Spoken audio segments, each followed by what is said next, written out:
Today, what happens when the logical thinking and scientifically minded Sam Castillo, who has bucked the traditions of her family and all their spiritual beliefs, returns home and actually experiences real proof of life after death? This is Day of the Dead Girl number 1.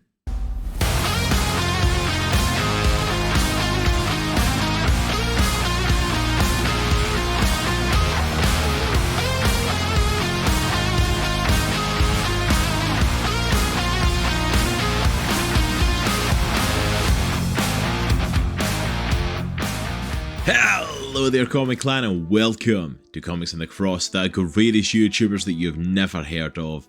I, of course, am your host for today, Cross, and today we are taking a look at Day of the Dead Girl number 1 from Magma Comics. But before we get into today's issue, if you are enjoying the content here at Comics and the Cross, please make sure you go down and hit that subscribe button and support us in everything that we're doing, and also to make sure that you don't miss out on any future content from us. Also as well, if you enjoy this review of Day of the Dead Girl, we have reviewed some other Magma comics, most recently The Pedestrian number 1 and 2, where we also got to sit down and talk with the creators of the comic. So I'll put a little card up there in case you want to get some more Magma stuff and check out more of their amazing releases. But for now, let's dive on into today's issue.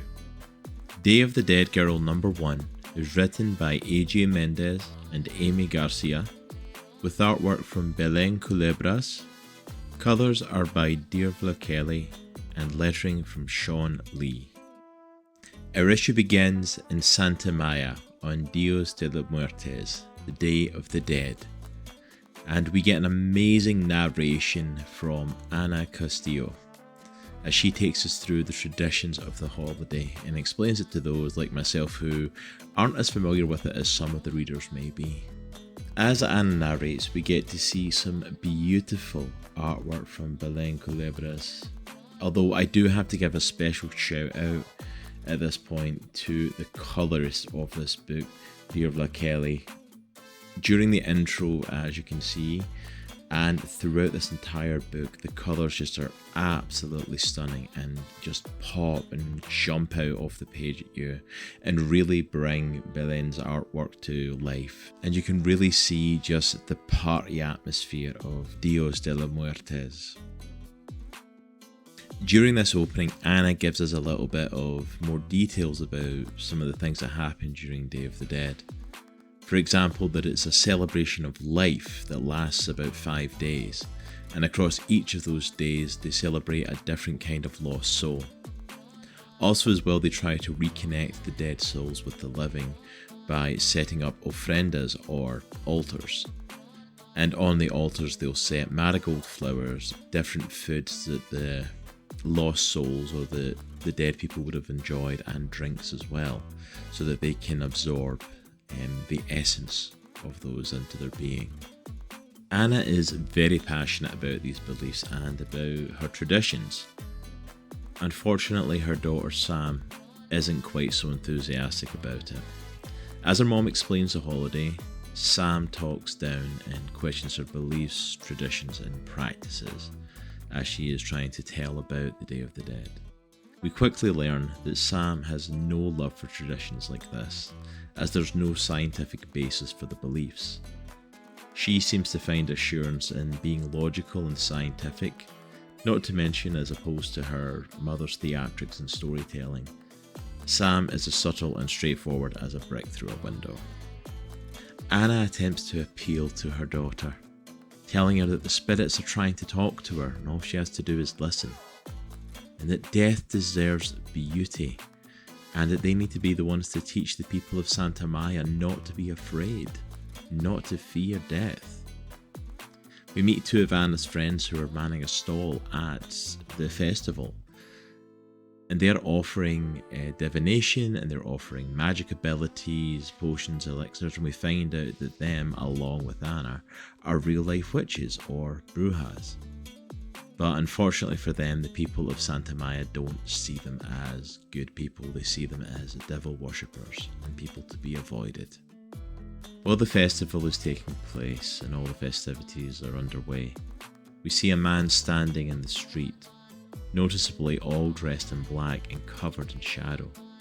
A stark contrast to the rest of the world around him that is bright and colourful. He sneaks his way into a public bathroom and locks the door behind him. Once inside, he takes a knife and cuts open his hand and draws a symbol on the floor of the bathroom and places multiple candles lit inside of it. Lastly, he brings out a glowing green orb and places it at the centre of the symbol, saying nothing except, "I'll find you."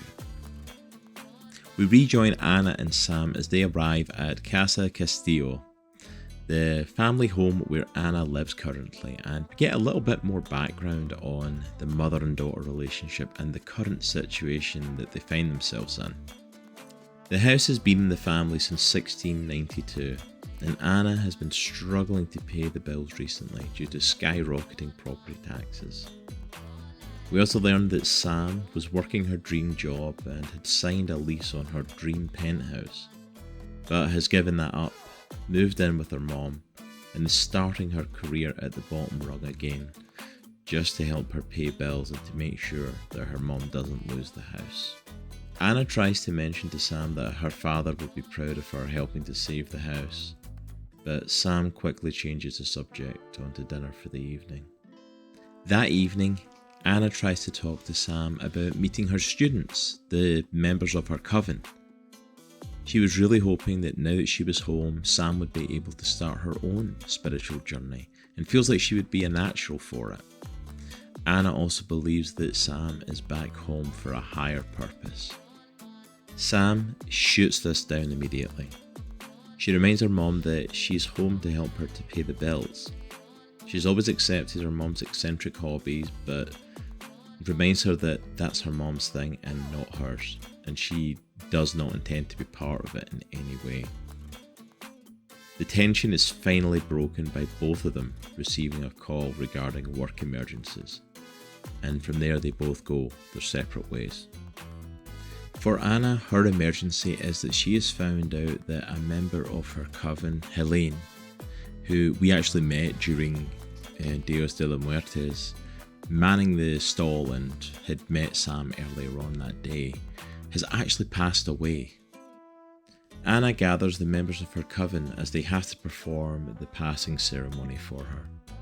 She asks the members to prepare their offerings for the ceremony and ready themselves to say goodbye to their friend one last time. Gabriel, who is the gentleman that we've seen helping Helene man the stall at the start of the issue, is also there with the coven members. He takes the chance to speak with Anna and asks her if she thinks the rest of the new coven members are ready for something like this, because this ceremony involves them speaking to the dead. Anna says that it might be a little bit of a shock to them, as it is the first time anybody speaks with the dead, but that Helene would appreciate her chosen family being here for her. We get some backstory about Anna as well here. We learn that she inherited the ability to speak with the dead when she was just a child, and that since then she has spoken to hundreds of spirits and connected hundreds of families with their past loved ones. But no matter what she does, for some reason she has never been able to connect with her deceased husband, Jacob. She wonders if he doesn't want to connect with her because he's disappointed in her. To which Gabriel takes her hand and asks, "Who could ever be disappointed in you?" Anna seems very taken aback at this and blushes, only to leave the room saying that she needs to gather her offerings, leaving Gabriel standing there alone, feeling a little embarrassed. Sam's emergency call for her job also involves a death. In fact, it also involves the exact same death, as Sam is a coroner and is called into work by her boss to help perform an autopsy on a brand new body that's just came in, Helene. Actually, I say she's asked to come in and help. She's asked to do a solo autopsy because the head coroner has a date and doesn't want to cancel it unless she has to. She tells her that she believes that it's likely just a heart attack that she's had, but they still have to do an autopsy, check the body so that they can cross their T's and dot their I's. Left alone with the body of Helene, Sam seems to be in her element as she describes the role of the coroner as to fill in the blanks of death and provide answers based on the cold, hard facts. Where her mom believes that death is merely a transition to something new, Sam's belief is that death is a period at the end of a sentence, the destination of a long and winding road that is life. As Sam continues her autopsy, she finally arrives at Helene's heart. But as she arrives at the heart, she takes it out of her chest and finds that there is a strange symbol carved into it and engraved by something. Sam doesn't realise what the symbol is, but for us, the readers, we recognise it as the symbol that we've seen drawn on the public bathroom floor earlier in the issue. The next part starts to play out a bit like a horror movie, as Sam, alone in the morgue, working herself, starts to hear banging and noises coming from other parts of the building, and she goes to investigate. First thing that Sam finds is that all the doors of the storage area of the morgue have opened. Sam finds it strange, but her first thoughts are that if the locks are all faulty, then the bodies will decay, rather than anything spooky or supernatural happening. Sam continues to hear more noises and continues to progress further through the building, still believing that the noise is coming from someone either having come into the building, having broken, or even her boss coming back from her date. But as the issue comes to a close, Sam is met with a ghostly voice asking if she can hear her. As Sam turns around, she sees a ghostly little girl standing in front of her, telling Sam that she needs her help. I'll be honest, I really didn't know what to expect coming into Day of the Dead Girl. My legitimate reason for picking this book up was because AJ Mendez's name was attached to it. I was a huge fan of hers when she was in WWE as AJ Lee and was a professional wrestler. And her name attached to this was something that really caught my eye. I, at the time, had no idea that AJ, along with Aimee Garcia, had written a couple of books together at this point, and that Day of the Dead Girl was their latest work. But that was the initial reason I picked this up in the first place. So I really didn't know what to get, and I knew about Day of the Dead. It was a celebration that takes place in Mexico. It's a celebration of life. But my knowledge of it didn't really go any further than that, and didn't know how this was going to play out. So I came into this completely fresh, apart from tiny bits of knowledge that I'd heard. And overall, yeah, I really enjoyed this story. It was a really fun, really likable story. It wasn't something that completely grabbed me. It wasn't something that completely drew me in fully to the story, but I'm intrigued enough that I want to check out the next issue. I'm intrigued enough that I want to see where this goes, and part of me is like, I know there's a lot more kind of lurking going on. Like we saw the black shadowy figure that was, kneeling, performing a ritual, and Helene's death has the same, symbol carved into her heart. But part of me almost kind of wishes that it was what most of this first issue is. It was just a slice of life story of the daughter with the scientific, logical brain having to come back and live with her mom, who is completely in the spiritual stuff and completely believes in communicating with the dead and has that ability. And the daughter then coming to terms with it looks like she has the same ability her mom has, and it goes completely in the face of everything she currently believes. That was the real, what grabbed my attention part of the story. Usually some of the other stuff would grab my attention. The fact that there's a conspiracy, that there's something else going on, there's other dark magic of some sort taking place. Why was Helene killed? It was somehow linked to this.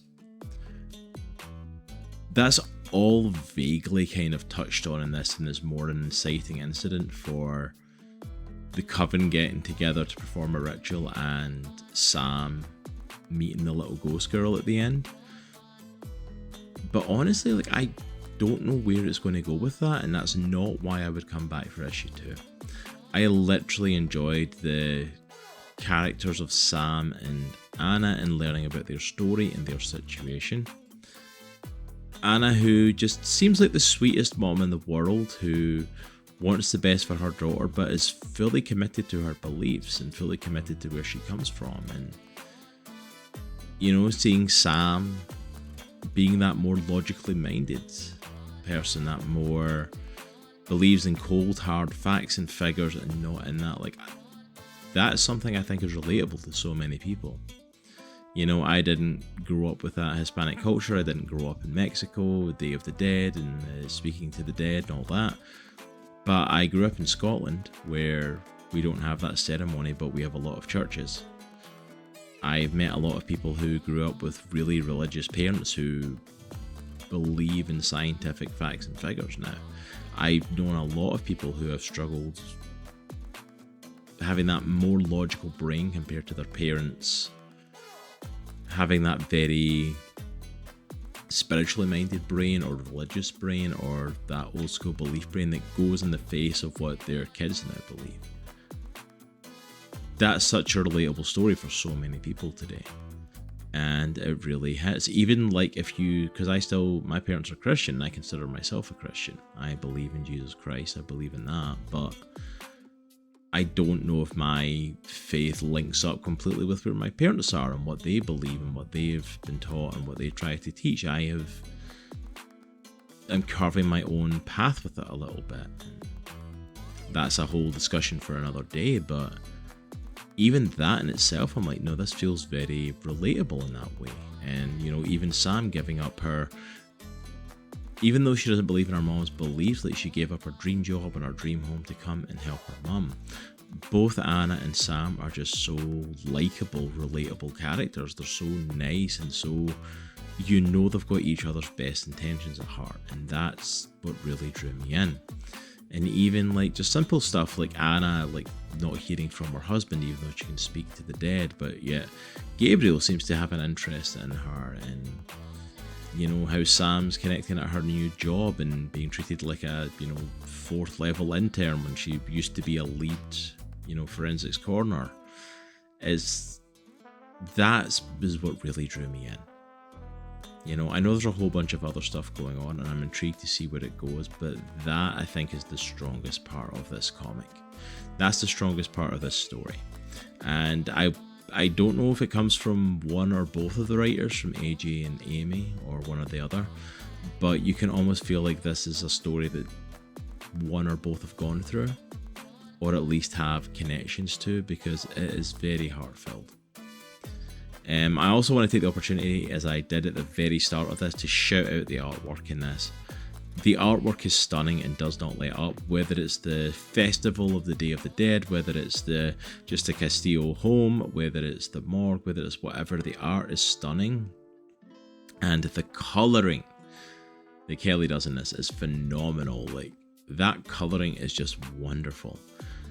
Especially around the festival where everything is just bright and brilliant and glowing, and it's absolutely phenomenal artwork in this book. And there's great moments of darkness, like we see the shadowy figure, like we see the morgues a lot more kind of muted colours and sterile and, you know, very muted tones compared to the celebration, whereas like the Castillo home and when the Coven are meeting are still very bright colours, even though it's more natural like homestead colours than the bright rainbow of colours we see at the festival.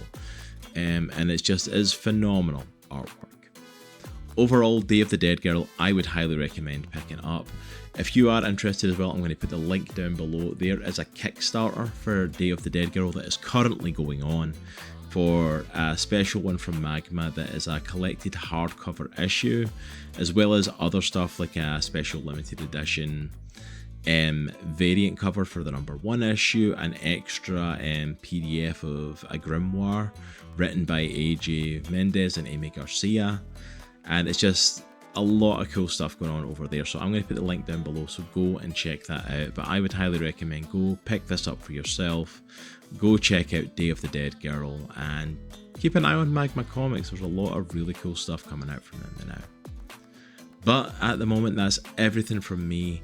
I hope you all have an absolutely amazing day. Remember, if you want to support us, you can also go and check out our Patreon, where you can get access to all of these videos early before they drop here on YouTube, as well as a whole bunch of other stuff that is exclusive content over there. Also, down below me, you will see right now bcwsupplies.com. We are officially affiliates with BCW for all of your comic book collecting needs. So go over to bcwsupplies.com and use code ComicsCross and save 10% on all of your purchases on bags, boards, boxes, and everything else over there. But that's it all from me. You all have an amazing day, and it's a good week to be a geek. Take care. We'll see you all soon. Peace.